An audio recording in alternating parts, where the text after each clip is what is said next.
अस्सलाम वालेकुम। I am really thankful mister UB. हम जैसा कि अपना इनपुट देते रहते हैं, तो आजकल जो हमारा जो क्या कहते हैं एफबीआर के अंदर बहुत हॉट इशू चल रहा है इंक्रीजिंग ऑफ टैक्सेशन का, क्योंकि IMF की रिक्वायरमेंट के साथ साथ एफबीआर के ऊपर एक बहुत ज़्यादा बर्डन है कि उसने रिकवरीज़ को इंश्योर करना है और रिकवरीज ज़्यादा से ज़्यादा करनी है। और इसी दौरान जो हमारी लास्ट गवर्नमेंट थी, उसने बजट के अंदर जो टैक्सेस रेट इंक्रीज़ कर दिए हैं, that is also the one of the reason कि IMF की रिक्वायरमेंट को पूरा किया जाए, क्योंकि हमें जो फंड्स हमारे पास बहुत ज़्यादा शॉर्ट थे। और दूसरा ये था कि हमारी डीवैल्यूएशन ऑफ मनी हो गई थी। अब रेट इंक्रीज़ करने से इसका इफ़ेक्ट हमारे टैक्स पेयर पे क्या पड़ा है, हमारे बिजनेस कम्युनिटी पे क्या पड़ा है। आप इस चीज़ को रियलाइज़ करें कि हमारा जो गवर्नमेंट का बजट है, गवर्नमेंट का जो टारगेट है, वो सिर्फ रजिस्टर्ड टैक्स पेयर्स के ऊपर फोकस कर रहा है। इंक्रीज़ करना, रेट इंक्रीज़ करके ज़्यादा टैक्स कलेक्ट करना फोकस नहीं है, ज़्यादा लोगों से कम रेट पे टैक्स रिसीव करना, ये बेसिकली एक्चुअल टारगेट होना चाहिए। हम 25 करोड़ की आबादी है, 25 करोड़ में से 12 करोड़ लोगों को कम से कम आप टैक्स नेट के अंदर लेके आए। आप 10, 15, 20 लाख लोगों के ऊपर काम कर रहे हैं, और 10, 20 लाख लोग ही आपको जो है ना वो आपकी रिकवरी को इंश्योर कर रहे हैं। अब कल की मैंने रिपोर्ट पढ़ा था कि टाटा जो इंडिया की बहुत बड़ा ग्रुप है, उसका GDP पाकिस्तान से भी ज़्यादा चला गया। अब प्लीज़ बिजनेसमैन को डेवलप करें, बिजनेसमैन मुल्क में पैदा होने दें। जब आप रेट ऑफ जो टैक्स रेट इंक्रीज़ कर देंगे, कॉस्ट ऑफ डूइंग बिजनेस बढ़ जाएगी, उसका इनकम का पोर्शन जो है उसके ऊपर रेट लगेगा, तो वो टैक्स एविजन की तरफ जाएगा। और दूसरी तरफ जो टैक्स एविजन का जो टॉपिक है, एफबीआर इस पर क्या कर रहा है? एफबीआर इस पर कुछ नहीं कर रहा। इवन के रिसेंटली मीडिया की रिपोर्ट्स के मुताबिक जो है ना, इनके एफबीआर के कुछ पर्सनल्स भी पकड़े गए हैं फेक एंड फ्लाइंग इनवाइसेस के अंदर। नो डाउट ये अच्छी बात है कि महकमा जो है ना फेक एंड फ्लाइंग के ऊपर काम कर रहा है, और उसको बड़ा हॉट इशू है, हम इसको पूरा सपोर्ट करते हैं। लेकिन इसका हर दिन मतलब ये नहीं है कि आप ₹1 की डिमांड है और वो एंड यूज़र ने पे करना था, जैसे इनडायरेक्ट टैक्स, सेल टैक्स। तो एंड यूज़र की बजाय आप हर बंदे को एक ही 10 बंदों को नोटिस कर दें, और 10 बंदों को से वो ₹1 डिमांड करके ₹10,000 की जो है ना वो टोटल रेवेन्यू जनरेट कर लें कि हमने ₹10 लोगों से लेना है। एक्चुअल मेरे भाई आपने एक लेना है। तो जो क्राइम प्रोसीड है, चेन है, टैक्स जिसके ऊपर ड्यू होता है उसी ने देना होता है ना। तो आप उस फेक की चेन के अंदर जो जेन्युइन बंदे हैं उनको भी पकड़ रहे हैं। और दूसरी बात ये कि आपने इन्वेस्टिगेशन विंग्स बनाए हुए हैं, पहले आप इन्वेस्टिगेशन करें। हाईकोर्ट, ऑनरेबल हाईकोर्ट ने मुस्तफा जो है क्या कहते हैं ताज इंटरनेशनल में अपना क्लियरली कैटेगोरिकली बता दिया गया है कि जब तक सिविल लायबिलिटी डिसाइड नहीं होती, क्रिमिनल लायबिलिटी आप प्रोसीड नहीं कर सकते।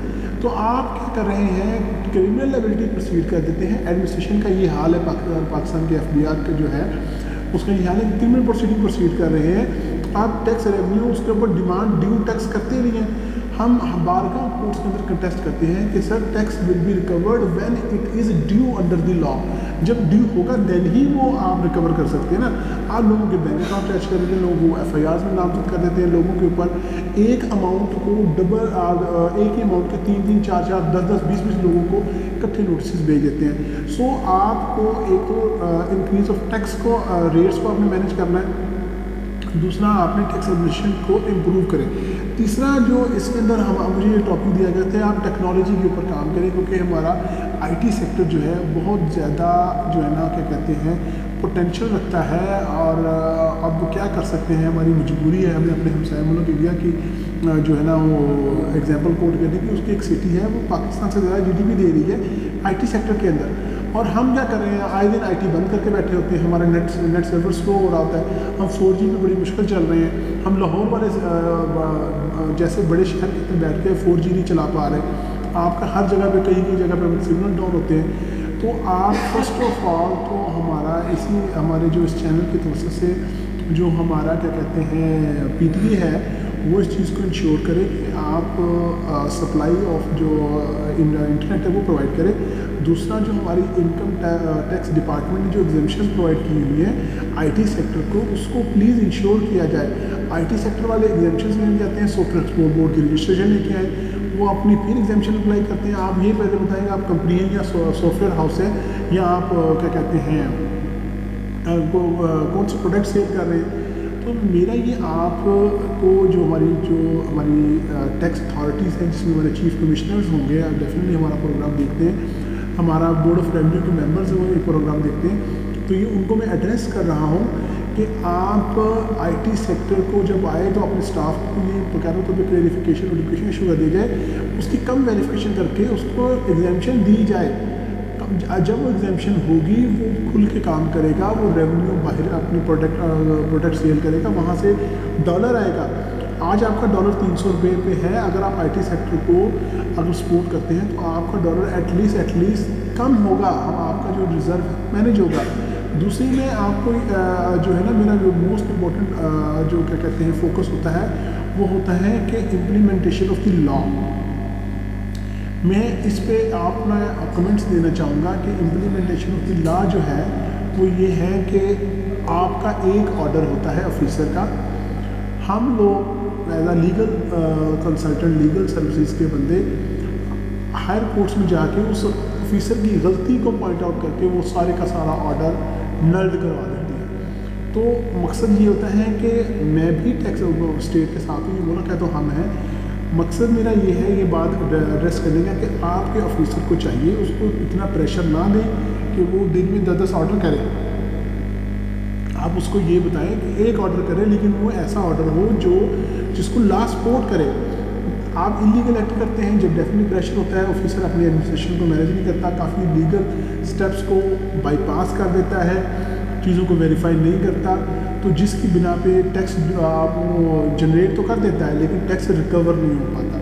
जब टैक्स रिकवर नहीं हो पाएगा लिटिगेशन इंक्रीज हो जाएगी, टैक्स पेयर जो है ना वो इससे क्या होता है कि जो टैक्स एवेडर्स हैं उनको भी सपोर्ट होती है, वो जानबूझ के कोई ना कोई लगुना उसका बेनिफिट लेते हैं।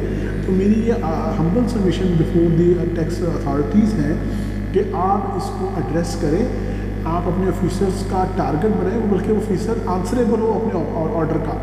ये नहीं है कि मेरा तो मेरी जुरिडिक्शन चेंज होगी, मेरा तो जो है ना क्या कहते हैं इन दिनों में छुट्टी पे था, ऐसा हरगिज़ नहीं है। आप CSS करके आते हैं, आप एक स्पेशलाइज्ड ट्रेनिंग करते हैं, फिर हम आपको एक रिस्पेक्टेबल पोस्ट देते हैं, आपको एक एरिया देते हैं, आपके ऊपर एक इन्वेस्टमेंट हुई होती है, आपका काम है, आप सैलरी पे नहीं बैठे हुए, आप मुल्क को सर्व करने के लिए बैठे हुए। तो आप उस सर्विस को मद्देनजर रखते हुए अपने ऑर्डर को क्लेरिफाई करें, उसके लिए ओपिनियंस ले लें। मैं तो ये भी रिकमेंड करूँगा, हमारी जो टैक्स बार एसोसिएशन है, पाकिस्तान टैक्स बार है, वो और बोर्ड एक कमेटी तश्कील दे जिसके अंदर कुछ कंसल्टेंट्स के नाम हो, जिससे officer free of cost opinion ले सके कि देखिए जी इसमें स्टेट का रेवेन्यू इन्वॉल्व है, हम अपनी सर्विसेज देने को तैयार है, आप हमें इन्फॉर्म अरेंज कर लिया करें, हम आप देंगे ये ऑर्डर था, इसमें हम आप ये ऑर्डर कर दें तो आपको लाफली ये ऑर्डर बनता है आपका।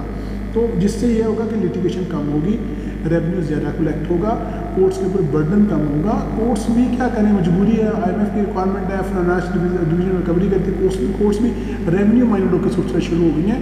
क्या करें कि आपकी एरर्स इतनी होती हैं, हर टैक्स पर जाके वहाँ बैठा होता है, तो काइंडली प्लीज़ इसको मैनेज करें।